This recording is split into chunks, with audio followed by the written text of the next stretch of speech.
जोही मां ख़बरवास शेयर कंदासीं। जोही भरिसां पसंदि जो पुरणो कंदड़ नारी जे क़त्ल वारो मामिलो अदालत पारां हद जे SHO खे केस में नामज़द करण जो हुकुम ॾिनो वियो आहे। फर्स्ट सिविल जज जुडिशियल मजिस्ट्रेट जोही जी अदालत में नारी ताहिरा लगारी जे क़त्ल केस जी ॿुधणी थी। ॿुधणी दौरान अदालत नारी खे तहफ़्फ़ुज़ फराहम न करण ते फटा गुल मोहम्मद थाणे जे SHO गुलज़ार खुश खे केस में नामज़द करण जो हुकुम ॾेई छॾियो आहे। ब्रेकिंग न्यूज़ आवाज़ सां जोही मां शेयर कयूं पिया।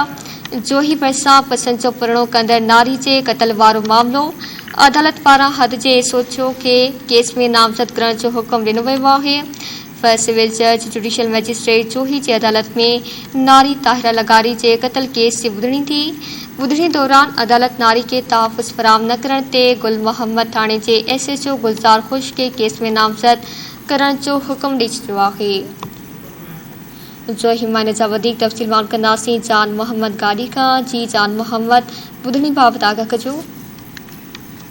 जी बिल्कुल। जोई वेझो पट गुलमोहम्मद थाणे जे हद ॻोठ सोबो दौलदारी लेगारी में 1 महीनो अॻु मामन हथां क़त्ल थियल नारी ताहिरा लेगारी वारो मामिलो केस जी ॿुधणी दौरान फर्स्ट सिविल जज जुडिशनल अब्दुल सलीम कलोड़ जे अदालत में थी, जिते ॿियनि जवाबदारनि सां गॾु SHO पट गुल मोहम्मद गुलज़ार खुश्क जी नाअहली सबबि नारी ताहिरा लेगारी जे क़त्ल केस में जवाब तौरु नामज़द करे छॾियो आहे। जी